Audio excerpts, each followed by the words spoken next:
আমি ডক্টৰ ইফান আলীক সুধিছোঁ থলুৱা ছাগল ভালনে বেয়া সেই বিষয়ে অকণমান জনাওক। আমাৰ এইটো এনেকুৱা নহয় যে থলুৱা ছাগলী বেয়া, আমাৰ থলুৱা ছাগলীৰো সিলেকশ্যন কৰি পেলাই আমি নিৰ্বাচন কৰি পেলাই তাৰ পৰা নিৰ্বাচন কৰি যে ভাল জাত আমাৰ থলুৱাৰে ডাঙৰ ছাগলী যিজনীয়ে দুবাৰ পোৱালি দিয়ে, দুটাকে পোৱালি দিয়ে এটলিষ্ট, আৰু গাখীৰ যাতে থাকে তেনেকুৱা পোৱালি যদি আমি লওঁ তেতিয়াহ'লে আমাৰ ভাল হ'ব। আৰু তাৰ উপৰি যিবিলাক বাহিৰৰ আমি ধৰক আমাৰ ভাৰতবৰ্ষৰে ভাল জাতৰ যিবিলাক ছাগলী তাৰ ভিতৰত আছে এটা বিটেল, এইটো খুব ভাল, আমাৰ যমুনাপাৰী আছে আৰু চিৰহী, এই তিনিটা জাতৰে আমাৰ অসমত বৰ্তমান বহুতে পালি আছে আৰু ইয়াৰ আমি যিটো ফলাফল সেইটো ভালেই দেখিছোঁ যথেষ্ট। কিন্তু পিয়ৰ ব্ৰিডতকৈ যদি ক্ৰছ ব্ৰিড হয় বৰ্ণসংকৰ, যদি আমাৰ ধৰক বিটেল ছাগলী বা থলুৱা ছাগলী আমি বৰ্ণসংকৰ কৰি লওঁ প্ৰজনন যদি কৰাওঁ তেতিয়াহ'লে তাৰ উৎপাদন ক্ষমতাটো বেছি হয়, বেমাৰ প্ৰতিৰোধ কৰা ক্ষমতাটো বেছি, যাৰ কাৰণে কৃষকৰ এই সমস্যাটো নহয়। হয়, ডাক্তৰ আৰফান আলী আপোনাৰ পৰা জানিব বিচাৰিম, ইতিমধ্যে তেখেতে কেইবাটাও উন্নত জাতৰ কথা ক'লে, সেইবিলাক উন্নত জাতৰ ছাগলী আমি ক'ত পাব পাৰোঁ? এই কথাটো আমি ইয়াত অকণমান জোৰ দিব বিচাৰিম যে আমি উন্নত জাতবিলাক বিচৰাতকে আমাৰ কৃষি বিশ্ববিদ্যালয়ৰ যিটো গৱেষণা বিভাগ ভেটেনাৰী কলেজৰ পশু চিকিৎসা বিজ্ঞান মহাবিদ্যালয়ৰ তাৰ পৰা যে কয় আমাক এই চিলেক্টিভ ব্ৰিডিং এইটোতহে আমি অলপমান বেছি জোৰ দিবলগীয়া আছে। আমাৰ জাতৰ ভিতৰতে কিছুমান বেছি উৎপাদনক্ষম ছাগলী আছে, আছাম হিলগট বুলি কয়, ব্লেক বেংগল বুলি কয়, এইবিলাক আমাৰ থলুৱা আমি পোহোৱেই। তো তাৰ ভিতৰত যিবিলাক বেছি উৎপাদনক্ষম পঠা বা হেৰি আছে আমি বাছনি কৰি তাৰ মাজত যদি চিলেক্টিভ ব্ৰিডিং কৰি যাওঁ তেতিয়াহ'লে আমি গৈ পেলাই তেনেকুৱা উন্নত জাতৰ দৰে আমি জাত পাই যাব পাৰোঁ। যদি আমি উন্নত জাত ল'বই বিচাৰোঁ তেতিয়াহ'লে আমাৰ যিবিলাক জাত আমাৰ বৰ্ণিহাট ছাগলী গৱেষণা কেন্দ্ৰত আছে, তাতে আছে আমাৰ বিটেল আছে বা যমুনাপাৰী, চিৰহী, এই জাতবিলাক ৰিকমেণ্ড কৰা আছে, কৰি দিয়ে। আৰু বেছিভাগ হ'ল যে উৎপাদনতকৈ ফেঞ্চি যিটো কয় সেইটোহে মানুহে বেছিকৈ পুহিছে, দেখাত ভাল লাগে, পেট এনিমেল হিচাপে যেনেকৈ সেইবিলাকো মানুহে অলপ বেছিকৈ পুহিছে, বিশেষকৈ টাউন এৰিয়াবিলাকত। তেনেকুৱা ছাগলী পোৱালি এটা ঘৰৰ আগত যেতিয়া ঘূৰি ফুৰে মনটো ভাল লাগে। আৰু কিন্তু যে আমি যদি ব্যৱসায়িক ভিত্তিত কৰোঁ কিন্তু ইহঁতৰ বহুত চেঞ্চিটিভ, হঠাৎ পেলু আক্ৰমণেই ইহঁতে সহ্য কৰিব নোৱাৰে, মৰি যায়। এই ঠাইবিলাক হ'ল পানী জমা হোৱা ল লাইং এৰিয়া আৰু এইবিলাক সেমেকা থাকে, গতিকে বহুত বেছি। এইবিলাক অঞ্চলত যেতিয়া ছাগলীয়ে ঘাঁহ খায় তাতে পেলুৰ কণীবিলাক লাগি থাকে আৰু এইবিলাক ঘাঁহত এইবিলাক আমাৰ লোকেল ছাগলীবিলাকে কি হয় কিছুমানে গৈ পেলাই তৃষ্টি থাকিব পাৰে, শক্তি আছে, কিন্তু বাহিৰৰ পৰা অনা এই ছাগলীবিলাকৰ একেবাৰেই নাই, শুকান এৰিয়াৰ পৰা দেখা যায়। চাব আপোনাৰ এই ডাঙৰ ছাগলীবিলাক বাহিৰৰ পৰা অনা একো ধুনীয়া সুন্দৰকৈ চলি আছে, খাই আছে, হঠাতে এটা মানে একো বেমাৰৰ লক্ষণ নেদেখুৱাকৈ মৰি থাকে। তো আচলতে ভিতৰতে কি হৈ থাকে গম নাপায় কেতিয়াবা এনেকুৱা। গতিকে আমি কি হয় এইটো যেনেকৈ তেখেতে কৈছে বৰ্ণসংকৰ পোহাটো ভাল, পিয়ৰ ব্ৰিডবিলাক নোৱাৰেই, কেতিয়া কি হ'ব একো ক'বই নোৱাৰে। গতিকে আমি ব্ৰিডিং কৰাই থকাতকৈ আজিকালি আৰু এটা কৰিছে আমাৰ বৰ্ণিহাট গড ৰিচাৰ্চ ষ্টেচনৰ পৰা চিমেণ্ট কালেকশ্যন কৰি পেলাই এইবিলাকো ফিল্ডত ছাপ্লাই দিছে, প্ৰজনন কৰাব পাৰোঁ, এইটো এটা ভাল খবৰ। তেতিয়া আমি পথা ৰাখিবৰ প্ৰয়োজন নাই আৰু যেনেকৈ আমি গৰু কৃত্ৰিম প্ৰজনন কৰোঁ, ছাগলীও কৰা হৈছে। এইটো হয়তো গম নাপায়, কিন্তু আচলতে ছাগলীৰ ক্ষেত্ৰতো কৃত্ৰিম প্ৰজনন কৰা হয়। আৰু তাৰ কাৰণে আমাৰ এই যিটো ছাগলী গৱেষণা কেন্দ্ৰ আছে অসম কৃষি বিশ্ববিদ্যালয়ৰ,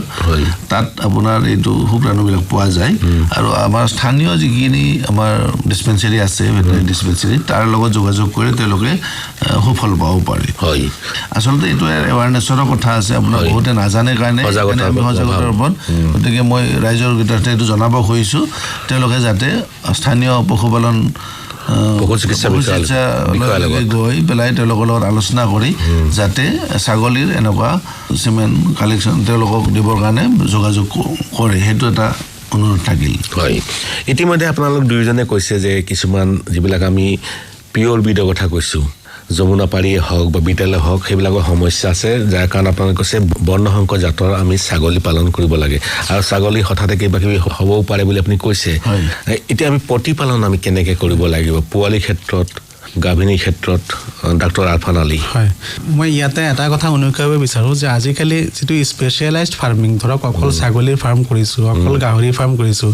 এই ধাৰণাটো লাহে লাহে কমাই পেলাই আমাৰ যিটো সমন্বিত কৃষি পদ্ধতি ইণ্টিগ্ৰেটেড ফাৰ্মিং চিষ্টেম এইটোহে আহিছে আৰু তাত বিশেষকৈ এটা বেছ হয় ফিচাৰী হয় মাছ পালনৰ লগতহে এইবিলাক যদি আমি যোগ কৰিব পাৰোঁ সংযোগ কৰিব পাৰোঁ আমাৰ উৎপাদনটো গোটেই বছৰে হৈ থাকে গতিকে এতিয়া সেই ক্ষেত্ৰত কি হয় যে আমি ছাগলী পালনৰ কাৰণে যিবিলাক আৰু আনুষংগিক আমাৰ কম্পনেণ্ট থাকিব তাৰ পৰাই সিহঁতৰ খাদ্যবিলাক আহি গৈ থাকে আমি অলপমান প্ৰতিপালনৰ কাৰণে কি হয় যেতিয়া পোৱালি জন্ম হ'ব অতি ধ্যান দিব লাগে যাতে আমি তাক ফেহু খুৱাব লাগে ফেহু যে খায় 12 পৰা 24 ঘণ্টাৰ ভিতৰত কমচে কম 100 পৰা 200 ml ফেহু খুৱাব লাগে আধা ঘণ্টাৰ মূৰে মূৰে যাতে খায় আৰু এই ফেহুত কাৰণ ভৱিষ্যত জীৱনৰ কাৰণে যিমান প্ৰতিদেহ আছে মানে বেমাৰ প্ৰতিৰোধ ক্ষমতা মাকৰ গাৰ পৰা পোৱালিৰ গালৈ ট্ৰেন্সফাৰ হয় গতিকে সেইটো সময়ত ফেহুৰ জৰিয়তে আৰু আমি প্ৰতিদেহমূলক ভাল কৰিব পাৰোঁ যদি আমি ছাগলী পোৱালিটো জন্ম হোৱাৰ 1 মাহ মান আগতে যদি কিছুমান বেমাৰ প্ৰতিৰোধৰ যিবিলাক চিটা আছে যদি দিওঁ যেনেকৈ এন্ট্ৰটক্সেমিয়া এটা বেমাৰ আছে টিটেনাছ এটা বেমাৰ আছে এইবিলাকৰ যি প্ৰতিদেহ মাকৰ গাত সৃষ্টি হ'ব সেইখিনি ফেহুৰ জৰিয়তে পোৱালিৰ গালৈ যায় আৰু পোৱালিটোক ভৱিষ্যত জীৱনৰ কাৰণে প্ৰতিৰক্ষা কৰে গতিকে মাক আৰু পোৱালিক তেতিয়া আমি অলপ আহাৰ দিব লাগে এনেকৈ যে কমকে ঘনঘনকৈ দিব লাগে যাৰ কাৰণ মাক যেতিয়া পোৱালি জন্ম দিয়ে তেতিয়া তাৰ যিটো চিষ্টেম থাকে চিষ্টেমটো কোমল হৈ যায় গতিকে আৰু খুব একেলগে বহুত খাদ্য হজম কৰিব নোৱাৰে তেতিয়া সিহঁতক ছেপাৰেটলি ৰাখিব লাগে যাতে বেলেগ ছাগলীৰ লগত একেলগে ৰাখিব নালাগে আৰু পোৱালিবিলাকক কি হয় প্ৰথম 1 মাহ হোৱাৰ পিছতেই পেলুৰ দৰৱ দিয়া আৰম্ভ কৰিব লাগে এইটো হ'ল আটাইতকৈ ডাঙৰ কথা পেলুৱে হ'ল আমাৰ আটাইতকৈ সমস্যা পেলু যদি আমি নিবাৰণ কৰিব পাৰোঁ বাকী বেমাৰৰ কাৰণে আমাৰ ইমান প্ৰয়োজন মানে চিন্তা নাই বিশেষকৈ যদি চিটাকেইটা সময়মতে দিওঁ হয় ডাক্তৰ সুভাষ চন্দ্ৰ কলিতা গাভিনী ছাগলী আমি যত্ন কেনেকৈ ল'ব লাগে হয় আমাৰ ইতিমধ্যে অলপ কৈছে আচলতে কি হয় গাভিনী অৱস্থাত ছাগলীটো যত্নৰ মেইন কাৰণটো হৈছে যে সুস্থ সবল পোৱালি পাব পাৰোঁ পোৱালিৰ কাৰণে আৰু অলৰেডি গাভিনী ছাগলীৰ পেটত পোৱালি এটা থাকে পোৱালিটোৱে খাদ্যটো পায় মাকৰ পৰা গতিকে মাকজনীৰ যদি আমি যত্ন নলওঁ পোৱালিটো আমি ভাল পোৱালি পাব নোৱাৰোঁ সেইকাৰণে গাভিনী অৱস্থাত আমি খুব যত্ন ল'ব লাগে খোৱা লোৱাৰ ক্ষেত্ৰত যাতে পৰিপুষ্টিত কোনো ধৰণৰ ব্যাঘাত নজন্মে সকলো ধৰণৰ খনিজ লৱণেই হওক বা বাকী পদাৰ্থবিলাক পায় তাৰ কাৰণে সিহঁতে কোৱাৰ নিচিনাকৈ যে খাদ্যটো আমি এনেই নৰ্মেলি আমি যিমান দিম তাতকৈ অলপমান বেছি দিব লাগিব বেছি দিওঁতে কথাটো আহিব যে পেটত অলৰেডি পোৱালি এটা আছে তাৰপিছত খাদ্য একেলগে যদি বেছিকৈ খুৱাই দিওঁ তাৰ উশাহ নিশাহত কষ্ট পাব সেইকাৰণে কমকৈ ঘনাই চাপ'জ আমি যদি ডেইলি 1 কেজি দানা দিওঁ 1 কেজি দানাটোক দুবাৰত আধা কেজিকৈ ভগাই দিব পাৰোঁ 300 গ্ৰামকে 3 বাৰত দিব পাৰোঁ 250 গ্ৰামকে 4 বাৰত দিব পাৰোঁ পৰিমাণটো 1 কেজিয়ে থাকিল গতিকে সেই তেনেকৈ আমি ভাগ কৰি দিব লাগে আৰু চাব লাগে যাতে কেলছিয়ামৰ অভাৱ নঘটে গতিকে কেলছিয়াম জাতীয় আমাৰ দানাৰ লগত দিব লাগিব যাতে গ্ৰোথত সহায় কৰে গাখীৰ উৎপাদনত সহায় কৰে তেনেকুৱা ধৰণে আমি যত্নখিনি ল'ব লাগিব এটা মতা ছাগলী আমি খাচী কেতিয়া কৰাব লাগে হয় এইটো এটা ডাঙৰ কথা আমাৰ বেছিভাগ সময়ত দেখা যায় গাঁৱৰ আমাৰ কৃষকসকলে পথাৰবিলাক যেতিয়া খাহী কৰে তেওঁলোকে কোনো সময় নাচায় 2 মাহ 3 মাহ মান হৈ গ'লেহে ভাবে নেকি ডাঙৰ হ'ব তেতিয়া তেনেকুৱা যিমান কম সময়ত ৰেজিষ্ট্ৰেশ্যন কৰিব ৰেজিষ্ট্ৰেশ্যনবিলাক আমাৰ খাহী বুলি কয় সেইটোৱে আমাৰ উত্তম কাৰণ অলৰেডি যদি সেই মেচিয়ৰ্ড লেভেলত আহি যায় তাৰ পথাৰ গোন্ধটো আৰম্ভ হৈ যায় মাংসৰ কোৱালিটিত ইমান ডিফাৰেঞ্চ নাহে সেইকাৰণে আমি কম বয়সতে পৰাপক্ষত 15 পৰা 45 দিনৰ ভিতৰত আৰু 2টা মেথড আছে আমাৰ এটা হৈছে ক্লোজ মেথড এইটো মানে আমাৰ বেবি বাৰ্ডিজৰ কেষ্ট্ৰেটৰৰ দ্বাৰা কৰা হয় আৰু এটা ওপেন মেথড আমাৰ যিটো ব্লেডেৰে কাটি পেলাই উলিয়াই দিয়া হয় গতিকে এইটোৰ ভিতৰত আটাইতকৈ ক্লোজ মেথডটোৱে শ্ৰেয় কাৰণ এইটোত কোনো ধৰণৰ ইনফেকশ্যন হোৱাৰ বা হেৰি হোৱাৰ সম্ভাৱনা কম থাকে কিন্তু আমাৰ দেখা যায় গাঁৱত বহুত সময়ত কিছুমান গাঁৱৰ এনেকুৱা অভিজ্ঞ গাঁৱলীয়া মানুহ থাকে যিসকলে তেওঁলোকে নিজে কৰি লয় আচলতে এইটো যদি সঁচাকৈ ভাল অভিজ্ঞ হয় আমি ক'বলৈ নাই কিন্তু আচলতে এইটো মেথড ইমান ভাল নহয় কাৰণ ইয়াত ইনফেকশ্যন হোৱাৰ বহুত চান্স থাকে ছাগলী মৰি যোৱাৰ চান্স থাকিব শুদ্ধভাৱে যদি নহয় বহুত প্ৰব্লেম আহিব পাৰে সেইকাৰণে আমি অনুৰোধ জনাম যে কৃষকসকলে ওচৰৰ চিকিৎসালয়লৈ গৈ ডক্টৰৰ পৰামৰ্শ লৈ পেলাই এইবিলাক কৰে আৰু তেওঁলোকে এইটো মনত ৰাখিব লাগে 1.5 মাহৰ যাতে পাৰ নহয় তাৰ আগতেই পাৰিলে খাই কৰিব লাগে হয় এটা বেমাৰ আজাৰ কথা পাতো ডাক্তৰ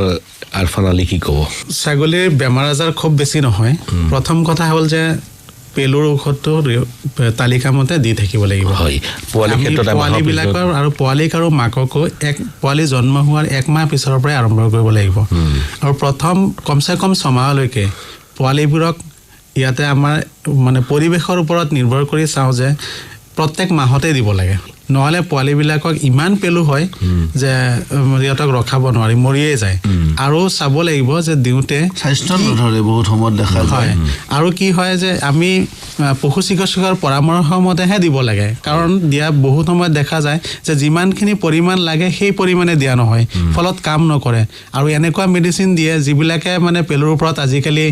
কাম নকৰে তেনেকুৱা দি থাকিও আমাৰ লাভ নাই তাৰপিছত হ'ল যে আমাৰ সবকা বেমাৰ আছে সবকা বেমাৰটো ছাগলীটো হয় গতিকে সবকা বেমাৰৰ ভেকচিনটো আমি দি দিব লাগে চিটাটো দি দিব লাগে আৰু এন্ট্ৰটক্সিমিয়া বুলি বেমাৰ এটা আছে সেই তাৰো চিটা পায় এই চিটা দিব লাগে আৰু এটা বেমাৰ আছে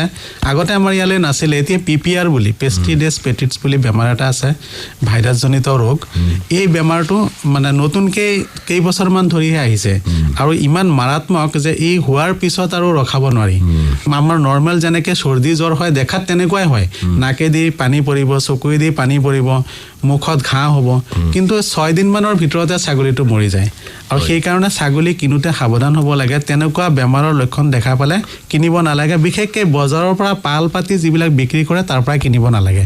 মানুহে জনা শুনা নিজৰ গাঁৱৰ পৰাহে কিনিব লাগে আৰু এটা দুটাকেহে কিনিব লাগে একেলগে পাল পাতি ছাগলী কিনিব নালাগে এটা অকণমান কথা আৰু কথা কওঁ যে যিটো আপুনি গাভিনী ছাগলীৰ কথা কৈছিলে মানুহবিলাকে আমাৰ এটা উৎসুক আছে যে পোৱালি বেছি পাব বিচাৰে সেইটো কাৰণে কিন্তু কিছুমান পদ্ধতি আছে মানুহবিলাকে নাজানে আৰু বিশেষকৈ এইটো নিৰ্ভৰ কৰে আমাৰ খাদ্যৰ ওপৰত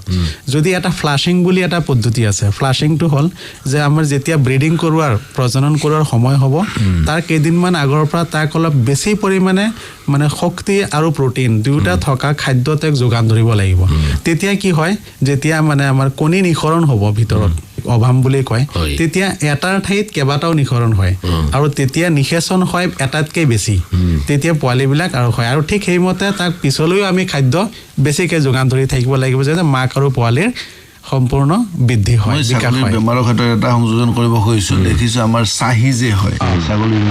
ফাপৰে খোৱা বুলি কয় সেইটো আটাইতকৈ এটা ডাঙৰ সমস্যা ছাগলীৰ ক্ষেত্ৰত সেইকাৰণে তাৰ এটা প্ৰতিকাৰ আছে মানুহে নিজে থলুৱাভাৱেও কৰিব পাৰে কিছুমান সেইটো অলপমান ছাগলীজনীৰ কাৰণে ইমান ভাল নহয় যিহেতু ইৰিটেশ্যন হয় আমাৰ যিটো চাধাৰ পাত বহুতে ব্যৱহাৰ কৰে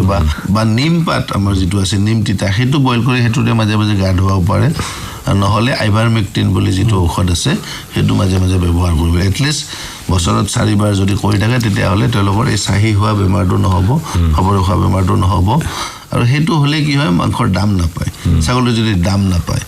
বহুত সময়ত মৰি যায় নমৰিলেও ছাগলী যদি দামটো নোহোৱা হৈছে গতিকে সেইটোত সাৱধান হ'ব লাগে এনেও ছাগলীবিলাকক কিছুদিন পিছে পিছে যদি গা ধুৱাই থাকে শ্বেম্পু দি পেলাই তেনেকুৱা কিনিবও পায় শ্বেম্পু তেতিয়া ছালৰ বেমাৰ আজাৰ নহয় চিলচিলীয়া হৈ থাকে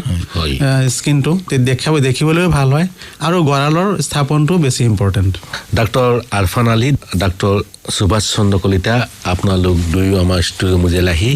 বিজ্ঞানসন্মত ছাগলী পালনৰ বিষয়ে বহুত কথা জনালে আপোনালোকক বহুত বহুত ধন্যবাদ বিজ্ঞানসন্মত ছাগলী পালন এই বিষয়ক আলোচনাটি শুনিলে ইয়াত ভাগ ল'লে